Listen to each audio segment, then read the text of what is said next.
As time passes, generational shifts occur in families, in their businesses, the products they've created, and the communities that they serve. Riding the waves of these generational shifts is challenging, particularly in migrant communities that still feel so connected to their homelands, but for whom identities and points of reference are constantly shifting and changing. Our guest today is Chris Togias, co-director of the OG Group, which includes Oasis Greek coffee. Today we're here at the Antipodes Festival, which is a huge Greek street festival that takes place in the heart of Melbourne CBD every year. And we're here to talk about pulverized Greek coffee, which is facing a generational shift of its own. Hi, my name's Tom Andronis. With me is Dave Burchett, and we're very excited to welcome Chris Togias to the Coffee Lab. Welcome, Chris. Well, thank you. Nice being here. It's pretty epic setup here. It is pretty epic. It's we've got this down pat. I think this is maybe our fifth year doing it, and we've set it up as a cafe setup where we sort of introduce people to come try Greek coffee, especially the pulverized. Trying to pitch into sort of newer markets. Being a festival in the heart of Melbourne, it's sort of the Lonsdale Street is the main thoroughfare through the city of Melbourne. Well, it's the only one left that's got two lanes each way. Correct, and it's much to the chagrin of local traders. This festival goes on every year without any, with a lot of hassles, but it still happens, and that's just the way the Greeks like doing it, right? It's the only festival left that actually that the city of Melbourne allows to shut down an intersection, isn't it? Like we've shut down the intersection of Lonsdale and Russell here, and quite a decent chunk of Lonsdale from Swanston all the way up pretty much to Exhibition Street. Correct. Oh yeah, it's chaos. Coming in yesterday, it was absolute chaos. But you got to love it. It was the hustle and bustle. It felt like you're in Athens. That's unreal. So it's really, really good. So we're really, really excited to sort of support these initiatives, and it's for us, it's sort of putting back to the Greek community, and Oasis being a product that sort of has featured well over 50 years in the Greek community. It's our little bit to put back into the broader community. Yeah, absolutely, and the smells are unbelievable. Right now, I think I can smell about 4 different meats, and there's some calamari on the breeze as well. And coffee. Yeah, it's an assault on the senses down here, like in every way. It smells unbelievable. There's fantastic music. It's a wonderful environment. The westerly wind, because we're facing west, and it's coming down from the guys down at the Cypriot kitchen. The Maryland chicken is amazing. Party time. It's party time. We'll have to jump on that. There's a plug for the Cypriot kitchen. Yeah, there you go. exactly. So, but when we think about coffee, right, we think about Italians. You think about coffee, you think about Italians. So we're here at the Oasis Greek coffee stand at one of the biggest Greek festivals outside of Greece. Correct. What role does coffee play in the Greek psyche or the Greek household, the Greek culture? Oh, look, I remember growing up as a wee young toddler, and first thing my grandfather did when he got up in the morning was demand that my grandmother make him a Greek coffee, right? Not make one himself. No, God, no. Hell no. No, it was, my grandmother used to make him a Greek coffee, put it there, and over time things have progressed. Obviously grandfather's passed on, and my father does the same, and my father-in-law does the same, but their wives have pretty much put them in their place, and they've got to make their own Greek coffee. So, so it is part of the psyche. It's sort of your morning ritual, and people. And it's not only just a morning ritual. People sort of, throughout the day. It's like the Italians have the espresso. You have your shot of espresso, and just keep going. The Greeks have your Greek coffee, and you keep going. So it's interesting. So like espresso coffee has gone nuts as far as wide-reaching as the default way that people consume coffee, arguably, particularly in Australia. With Oasis and also Greek-style coffee, how do you think the younger generation are going to go? Because, you were mentioning that you grew up with your family brewing it, you drink it, you're a director of a great coffee brand as well, obviously. But for the next generation, the people that are coming through that are teenagers now in their 20s, do you think that it's something that's going to carry through? Look, so I joined the Oasis family. In more ways than one. In more ways than one. Yeah. We'll get to that. We'll get to that eventually. 18 years ago, and I remember the then sales manager was saying, "Look, Greek coffee's dying. Right? It's going. It's got to be replaced by something." And I can honestly tell you, Greek coffee has not died. It's actually grown. Hasn't grown, substantially, but it has grown, in the marketplace. So so obviously people are still drinking it. Yep. Whether it's the younger generation, the younger Greek generation, to a degree they do. But what we're finding, especially through events like the Antipodes Festival and other activations that we do outside of this, is there is a sort of, people want to try something different. Coffee, just generally, is a sort of luxury you can sort of have. So people are saying, I want to try something outside of espresso. I want to try milk. Is sort of becoming a bit sort of on the nose, for lack of a better word. So people are sort of going, I want to try something different. So by trialing the pulverized Greek coffee, all of a sudden you're opening up a new market, and to set up a and it's probably the easiest coffee to sort of make. All you need is a brickie that costs you $15. A pack of Oasis coffee costs you $4 at the supermarkets, and a spoon and a gas burner, and you're off to go. You're good to go. So, and what we're finding is a lot of the younger generation are drinking it, and we're seeing it here through the event over the past couple of days, and they're actually enjoying it. So, which is sort of, it'll tap into that sort of market. So, when you how does the how have the kind of the brand, how's the Oasis brand and the Greek community kind of grown together? You said it's 50 plus years old. You've been in it for almost 20 years. Are they kind of intertwined? Very much intertwined. It's sort of one of that sort of steadfast, iconic brands. The Reflex Blue, the Oasis Reflex Blue is. I think the Greeks would probably take offence to you calling it a Reflex Blue. Well.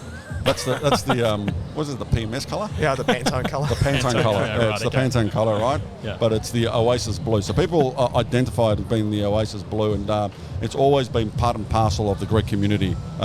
Through my father-in-law and his brother, who prior to them, Byron Theophany, who created Oasis. Basically, it was a homage to the Greek coffee they had in Greece, right? And so they introduced it here, just like the espresso, the Italians did the espresso, and we've just kept the tradition going. And what we do as part of the legacy going forward is how do we hand it down to the next generation and taking it forward. So we're quite proud to sort of cross over to not only the Greek community, to just the broader community, to sort of engage and enjoy the Greek coffee. So, what do you think?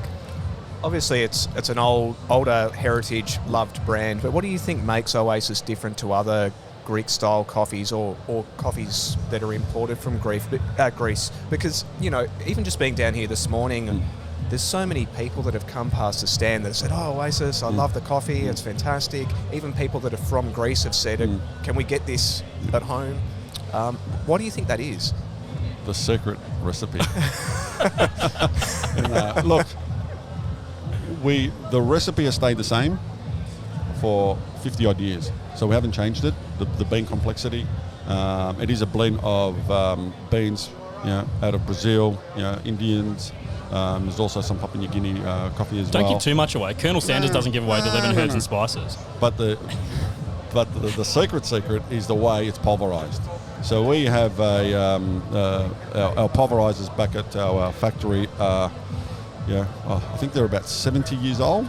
Wow. And the way the mechanism that we pulverize the coffee is probably what keeps it as a secret. So, and that's pretty much where all of a sudden you get people talk about the kamaki in coffee, right? In the Greek coffee. So Which way is we crema. The crema. Crema for Greek coffee. Yeah, crema for Greek coffee. For the Italian speakers out there. For the Italians and the non-Greeks. But anyway, it's that is probably what people are looking for. You critique your coffee on the crema. Now, you can go and you can have Middle Eastern coffees, and they're and a lot of them what you find is the crema dissipates quite, and they sort of have it. But where the Greek coffee is pretty much, it's all about the crema, and that's where you get all the flavours that come through on the coffee. So while we're on that, you've raised two things. The first one is Middle Eastern coffees. Yes. So is Greek coffee, for all intents and purposes, the same thing as a Turkish coffee, as a Lebanese coffee? Like, are they the same thing? Correct. It is. Right. It is. It is not 100%, but Greek coffee is that sort of it's the recipe. Some of the Middle Eastern coffees, what they use is additives. When I say additives, they use cardamom. They put cardamom in to give the sort of sweetness that comes through it. So it's flavourings. It's more flavourings. Yeah. The Greek coffee doesn't have it. You add sugar to taste. Yeah. And the same with the Turkish, but it's pretty much similar. The concept is similar. It's pulverized coffee. So. And what makes a good one? If you're making a Greek coffee, what makes it what are either the steps or the layers? Or there are 4 ways to have Greek coffee, from what I understand as well, like different levels of sweetness. Yeah, right. Correct. I'm not going to attempt to pronounce all the names. You can, but you can give it. What do you think's best? Like for your personal taste, what do you like? I like a half sugar, which is called a monoligi. Right, but it's sort of I find one. If I have a metrio, which is 1 heap spoon of coffee and 1 sugar, I find it can be a tad sweet. Others have it sketo, which is without sugar.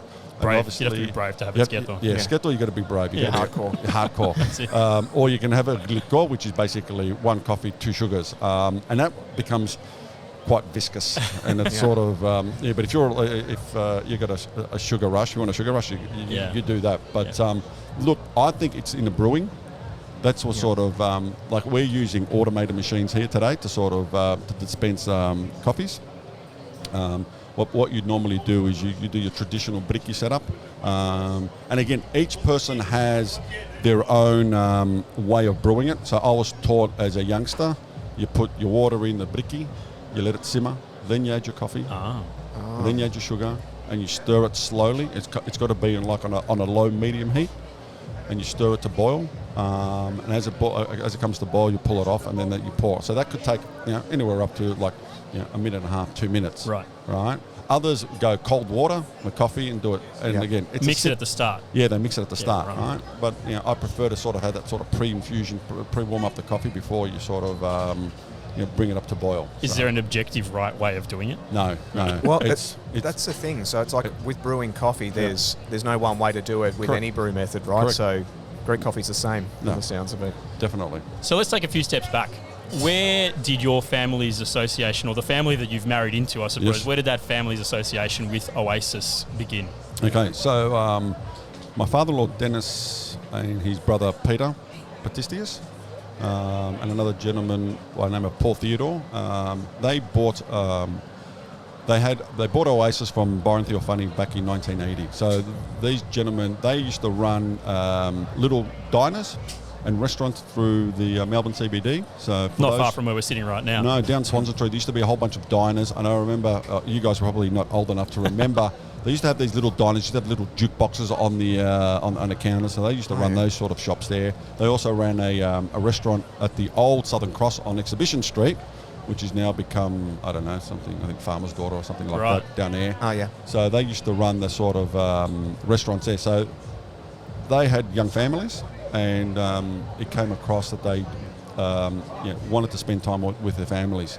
So the weekend work wasn't part of what they wanted to be doing. So they got the opportunity to buy Oasis coffee, which they did back in 1980. So and that's where they sort of started. They started off in a little factory in Burwood, and grew from there. So Oasis is part of the OG group. Yep.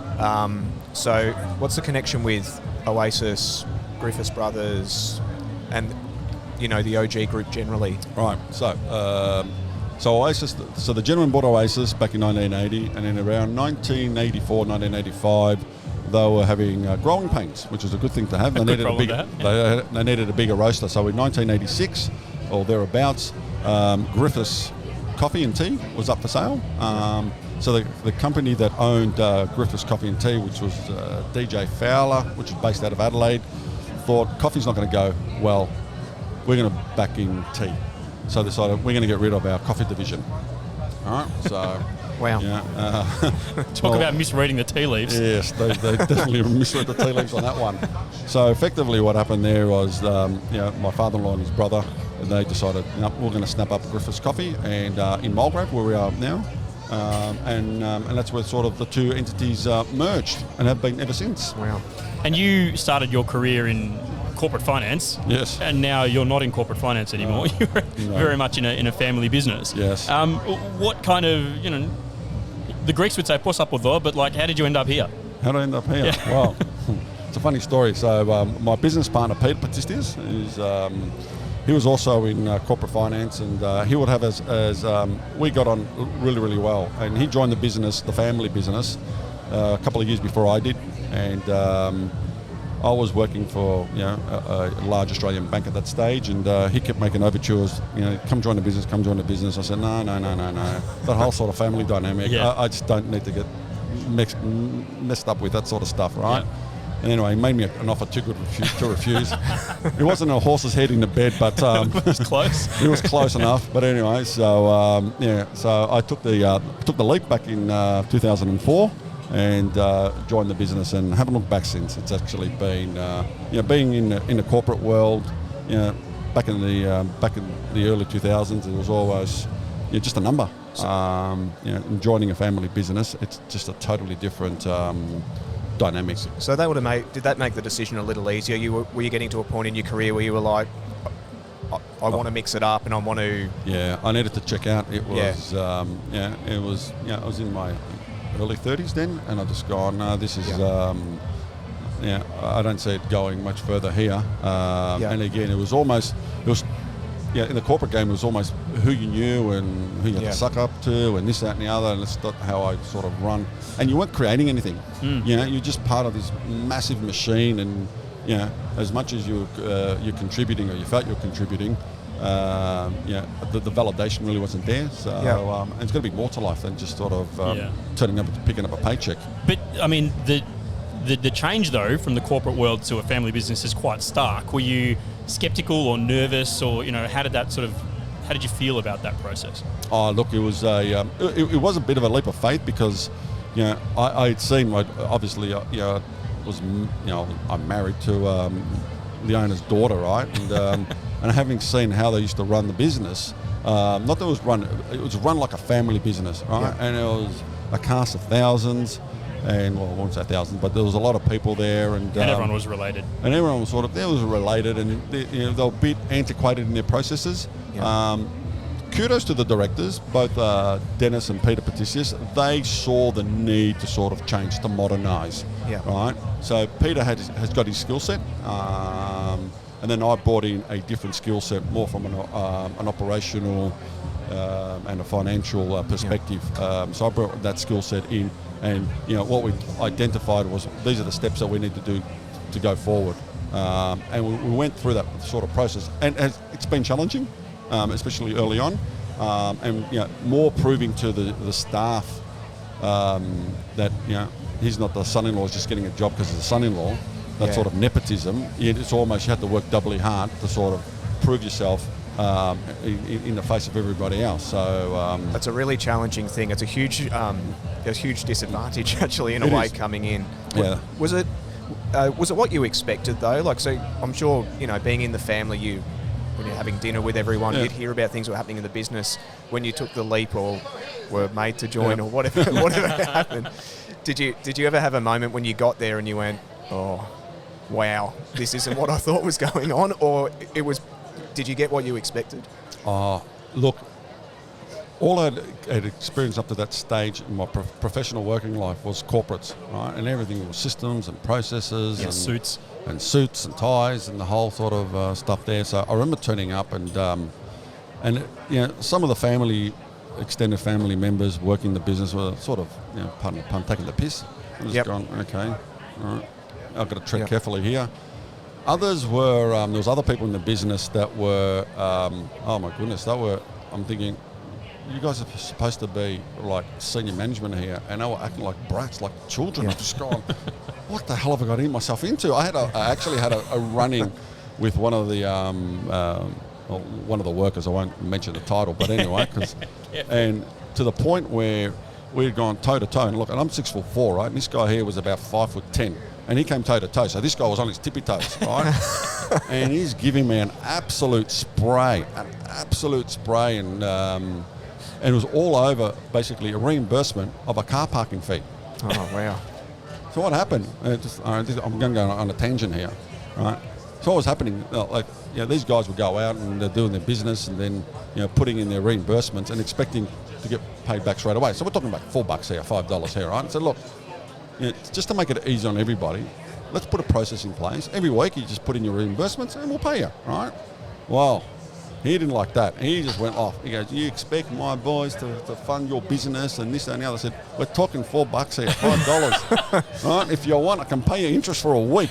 Right? Anyway, so it was a very, very interesting sort of experience, because you're dealing with different people and different personalities. In corporate, you're pretty much all the same. Yeah. Right? But when you go into like a family business and so we're manufacturers here. So you're manufacturing, so you've got people at sort of at the low economic end, and then you've got sort of middle management, and you've got the salespeople. There's a different variety. So all of a sudden, it was a learning curve in saying you just can't treat everybody the sort of same way. Yeah. Like there's different triggers for different people. Yeah. So that was a very steep learning curve. Yeah. But, you just can't treat with the one brush. Yeah. Did you have a mentor during this period of transition? Like, was that Pete, or was it one of your mates? Or because I feel like you'd almost need someone to talk to about going, geez, look, I've just changed my career. Do you mean mentor or counsellor? Well, Counsellor. they can be one in the same. But look, I think a lot of it was Pete did play a big part of it, because he came through, and again, he came out of corporates as well, and we sort of knew what we needed to do, right? So, and even up to now, we sort of bounce things across each other to sort of mentor and support each other to sort of, again, it is counsel each other to sort of saying, all right, look, we need to do it this way. I did have, there was an old boss of mine who I'm still close friends with. So I'd bounce things over him from I guess more an operational perspective, and he'd give me some really good feedback. But generally speaking, you sort of doing it on the run, and you just learn. Right? Yeah. Well, but that's family business or small business. Like correct. You just fake it till you make it, for want of a better term. Fake it till you make it. Make it up as you go along. Yeah, definitely. And then and what I did find, and I'm going back 18 years. It's like we've all done deliveries. We've worked on the production floor. Yeah. You've had to clean. You've had to do. All of a sudden, you're just not in your silo. You don't stick to your lane here. You've got to everybody's got to chip in here. Yeah. And it's a testament to here. So we're here set up in the Antipodes Street, and I've got my graphic designer here. I've got one of my cafe support guys here. I've got the whole team here supporting. Yeah. What would otherwise would have had to pay people to sort of sit and make great coffees for people. I think it gives you context though with your staff. So if you're talking to someone about their role or their ambition to grow or change what they're doing, if you've actually worked in that position and you've got the personal context of knowing what needs to be done, makes you a lot more empathetic, I think, as well, when you're having a discussion with someone about their future. Just to prove that we're sitting at a festival, we've just got bubbles floating through our podcast here, which is pretty cool. So as a non-coffee person myself, but someone who's grown up with Greek coffee in my family the entire way through, I've always kind of had this perception that Greek coffee is somehow a lesser quality product than an espresso coffee. Is that true or fair, or a common perception? It's a common perception, but it is not fair. Right. The coffees that we use in, or the origin that we use in the Greek coffee is, of high quality, right? Premium quality coffee we use. But again, it's that sort of perception in the market space that people are saying, like it's sort of cheap and nasty. It's only because they don't appreciate the flavours that come out of it. They're expecting an espresso finish. I've had some espressos, but oh goodness, I spit them straight out. But you can stuff up a Greek coffee easily, right? But generally speaking, you can sort of, if it's made right, the flavours are awesome. Yeah.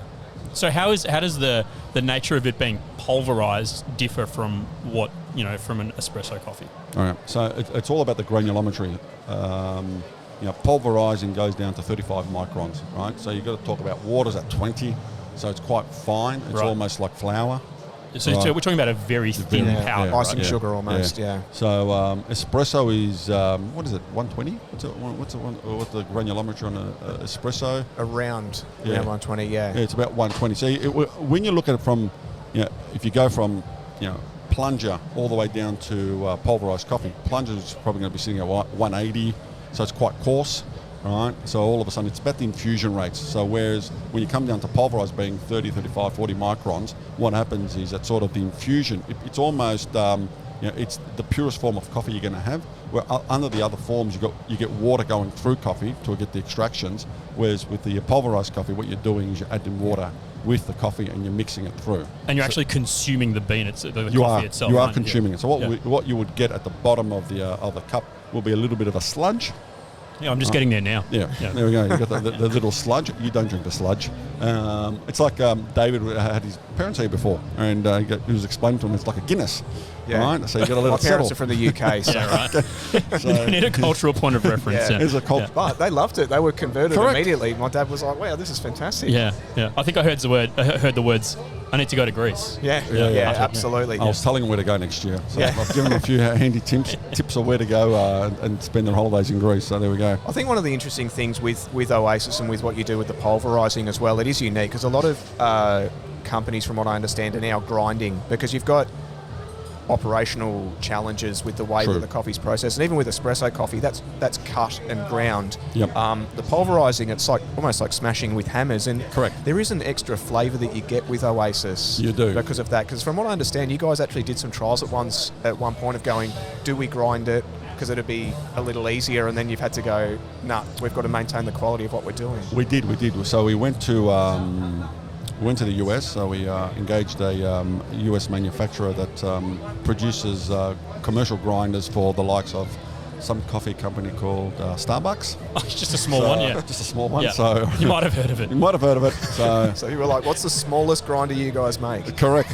So we've actually turned up. I've turned up with Pete in Chicago. So we've turned up and they've got this big, massive whiteboard and got the meetings they've got for today. And then there's Griffiths Coffee there. Then tomorrow, the following day was Starbucks. And the CEO was, what's his name? It escapes me. Howard Schultz. Howard Schultz was turning up. And then I was speaking to the owner of this company. He goes, oh, yeah, he's a good mate of mine. I said, okay, so you're dealing with Oasis Griffiths, small little company out in Mulgrave and in Australia. He goes, no, every customer's the same. So anyway, long story short, we bought a grinder off them, all right? Because they said, look, you can make this pulverized coffee because they sell into a lot of the Indonesian market, which has a sort of, the Southeast Asian market, do a lot of blending coffee, which needs to be quite fine. But what we found once we bought it here was the actual cane maki wasn't to the standard. I want to say the standard, we had a focus group. Who was it? You? Peter? Relatives. Right? And let me tell you, no one's going to be more honest than a relative. That's right. Right? Yeah. You You learn that in what family is business. this? This is crap. Hey, where's the kamaki? It doesn't taste the same. Oh, here we go. Cheapest focus group you'll ever get. Yeah, definitely the cheapest focus group. And so what happened out of there? So we paid a pretty penny for this grinder, right? So nonetheless, we have, we're using it for other products, but we stuck to our pulverizers. Yeah, so right. because ultimately it becomes, the way they sort of pulverize, it adds like a second roast because it's high RPM and sort of heats up the coffee again. So it's almost like a double roasted coffee. So you roast it normally, and then as it goes through the pulverizing process, it effectively it heats it up again. So and that's what adds to that sort of unique flavour that you don't get through your commercial grinders. And here come the bubbles again. Yeah, the bubbles again, that's right. We talked about the generational shift in your business. Yep. There's no doubt now that there's a generational shift happening in the Greek community, which is obviously your target demographic for Oasis Greek coffee. There's no shying away from the fact that the older generation is gradually departing. Sure. And I can only speak for myself, but I mean, I'm not making Greek coffee at home. So how are you going to kind of try and target that or overcome that generational shift? Look, you've got to, just with anything, you've got to evolve in your product and in your marketing. We're sort of pitching all our marketing to the sort of non-Greeks. Because obviously, if you're going to just pitch it to the Greeks, you're just going to sort of segment yourself in a little like niche. So we're pitching it to the broader spectrum. We will look at sort of developing new blends and sort of expanding the Oasis range to include some sort of I feel like you're holding back a little bit. I'm holding back. Yeah. I'm holding Something back. new coming. Something's new coming. Yeah. So there is something. So we will be developing new coffees to come through. So all of a sudden, targeting a broader spectrum. Yeah. So more of the foodie market, because I was watching SBS Food the other night, catching up on my dose of Rick Stein. That's pretty much my standard pre-bed viewing, by the way. So good. It's very soothing. Yeah. And then It there's an Oasis Greek coffee ad that pops up, and it's I don't know if you've seen it, Tom. Yeah. It's absolutely fantastic. Yeah. And I thought, geez, this is really, really well done for the foodie market. Yeah. And that's all you're sort of pitching it into. So we tell people, just give it a go, because you buy a starter kit here for $20 and you're on your way. Yeah. Right. Yeah. So. And I mean, Melbourne sort of prides itself on, and we've learned from the international guests that we've already had on this podcast so far. Melbourne has a bit something to say when it comes to sort of trying new things in coffee and that sort of stuff. Is there an opportunity for, Greek pulverized coffee to reach out into a sort of a much wider specialty demographic almost? Look, there is. There are a couple of people who are already created here, so they sort of do it on a smaller scale. Where the challenges happen is when you've got to commercialise things, right? And all of a sudden, you're talking investment in the hundreds of thousands, right? If not close to the millions, right? So it's really good to sort of have it like from a shop front perspective. And then anything when you look at export, and you look into a broader spectrum, it's really good to export because it feeds your ego, right? But the challenges that come with it, you've really got to have your infrastructure set up to be able to do it, right? And you've got to have, and a lot of it is, we know we've got the infrastructure, we can do it, right? We've got the capacity to do it, but it's all in the marketing, right? Because you've got to convince the people to drink it, right? It doesn't matter, you can do a specialty Greek coffee, going, hey, this is specialty Greek coffee, and it's like, oh yeah, and? Yeah. Right. But it's actually, you probably also have to teach people how to make it though, don't you? True. True. I'd love to be able to invite people to my house for a barbecue because, all I can smell right now is barbecue and I'm getting bloody hungry. But I'd love to be able to invite people around and then, instead of popping an espresso capsule in after the meal, say, here, I'm going to make you a Greek coffee and it's actually going to be good and you're going to enjoy it. Correct. I'd love to be able to do that. You but I just don't know how to. Well, we'll give you a lesson. We'll give you a lesson, I know. We'll have to. We'll definitely give you a lesson. Espresso, please. So, you were just saying about commercialising your production. And what do you think are some of the other challenges that business owners don't consider when they're managing growth? Like, are there common things that you see? Look, it's people. As much as you can sort of, you've got to have your plan and your processes in place. You've just got to align yourself with good people and culture, right? And for us, our ethos is our culture is our ethos, and I've said this before and I'll say it again. We don't. I personally take care of my staff more than I take care of my clients. So apologies to all my clients who might be listening to this podcast. I love you all, but not as much as I love my staff, because I know if my staff are happy, my clients are going to be happy, right? And it's and that breeds a culture. You just can't fake that. It doesn't happen unless you believe it. Unless you act upon it, you just can't sort of get away from it and saying. And that's, you got to get that sort of buy-in. Get the customers to come through one of the customers, your employees, to come as part of the journey, feel part of the journey, and that's really, really important as a business, especially when you're growing. You can have that sort of growing pains of saying, oh, I've got all this capacity, or I need to scale up, but you've really got to sort of back your people in, because if you don't, right, who cares for all the equipment you got if you've got no people to run them? Yeah. Bad luck. So if we take all of that into account, what does Oasis and I guess the OG group look like, say 5 or 10 years from now, if you look into your crystal ball? Crystal ball, or fake grass. Fake grass, yeah, that's right. Look, as an organisation, we're probably looking at sort of handing over a legacy. And for us, we provide great coffee.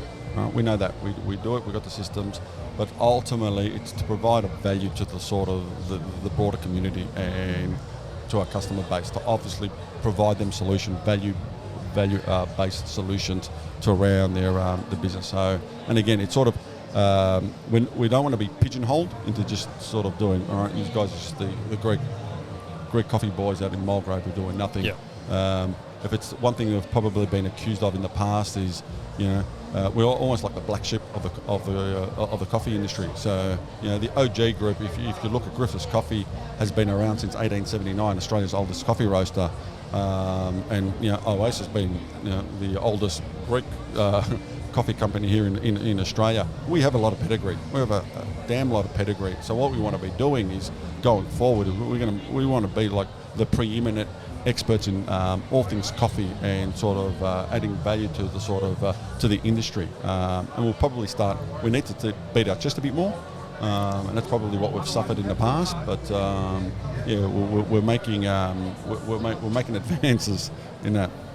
So we are out of time, and we could talk all day, but before we wrap up, we're going to ask you the same 3 questions that we ask everyone that appears on the podcast. So if you could peer back a couple of years and give your 20-year-old self some advice, what would it be? Oh, on the spot, that one. It's a great question. Find something you enjoy.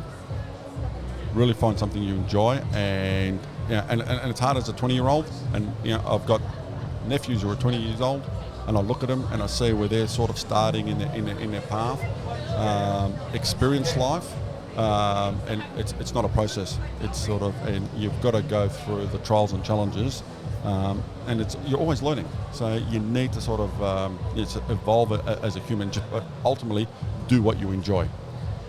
Okay, second question. What's the most important lesson that you've learned over your career? Integrity. Integrity.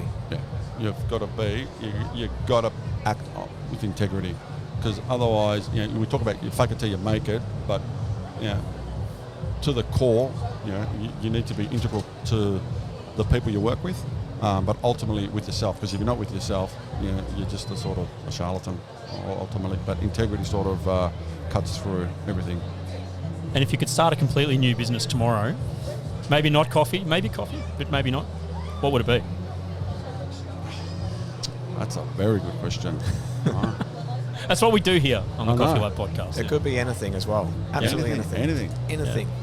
Yeah. At one stage, I wanted to open up a bike shop. Then I got sick of that. And I thought, so now I'm into sort of golf. I thought, something golf related. But no, ultimately, it's something's going to be people-based, right? To a degree where you can sort of, interact with like-minded individuals. So it doesn't matter, whether it's coffee or whether it's, cameras or whatever. As long as you're interacting with people, like-minded people, it's fun. You've got to enjoy what you do in life. Ultimately, you don't want to be a slave to sort of a paycheck. Absolutely. Here. That's a great note to wrap up on. Chris Togias, co-director at the OG Group. Thanks so much for joining us on the Coffee Lab podcast. Thank you, gentlemen. Thanks, Chris. Let's go to Suv. Go. Yes. Huge.